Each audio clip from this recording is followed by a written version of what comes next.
রাজ্য পরিবহন দপ্তরের নির্দেশ অনুসারে রাজ্যের সমস্ত টোটোকে রেজিস্ট্রেশনের আওতাভুক্ত করতে হবে। আগামী 30 নভেম্বরের মধ্যে সমস্ত টোটো রেজিস্ট্রেশন করতে হবে বলে নির্দেশিকা জারি করা হয়েছে। 1640 টাকার বিনিময়ে 1 বছরের জন্য টোটো রেজিস্ট্রেশন করা যাবে সরকারি নির্দেশে। এই সময়সীমা যাতে বৃদ্ধি করা হয় এবং টোটো চলাচলের ক্ষেত্রে কোন রাস্তায় চলতে পারবে, কোথায় নিষেধ রয়েছে, সেই সমস্ত বিষয়ে সঠিক সিদ্ধান্ত জানানো হবে প্রশাসনকে বলে দাবি। এছাড়াও টোটো রেজিস্ট্রেশন 1 বছরের নয়, কমপক্ষে 10 বছরের করাতে হবে, এই দাবিও করা হয়েছে টোটো চালকদের থেকে।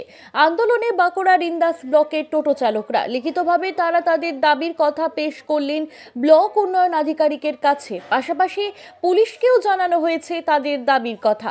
আজ সকাল থেকে টোটো চলাচল বন্ধ ইন্দাস ব্লকে। টোটো চালকরা জানিয়েছেন সময়সীমা 31শে ডিসেম্বর পর্যন্ত যাতে বাড়ানো হয়।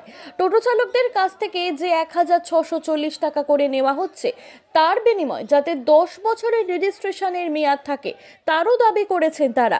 টোটো চলাচল বন্ধ রেখে দাবি আদায়ের পথে টোটো চালকরা। মিলিয়ে ভাইরা সব এসেছি এখানে বিডিও সাহেবকে ডেপুটেশন দিতে।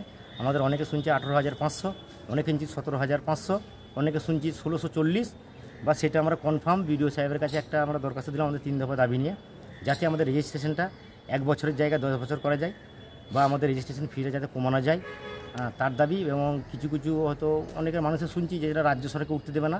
স্যার বললেন যে এরকম কোনো ইনফরমেশান এখন আমাদের নেই। এখন কিছু ই রিক্সা আছে, যেগুলো ই রিক্সা কোম্পানি আছে, সেগুলো রেজিস্ট্রেশন করতে হবে না। যেগুলো টোটো সেগুলো মাস্ট আপনার 30শে নভেম্বরের ভিতরে 1640 টাকা বাংলা সহায়তা কেন্দ্র, যেটা ইন্দাসে 3-4টে আছে, এখানে এসে করার জন্য স্যারকে বললাম যে এটা স্যার 1 বছর নয়, এটা আপনি 10 বছরে করুন। স্যার বললেন যে আমরা আপনাদের দাবি হয়তো অ্যাকসেপ্ট করলাম, বা আমরা উপর মহলে পাঠাবো, যদি উপর থেকে করে অবশ্যই আমরা আপনাদেরকে জানাবো।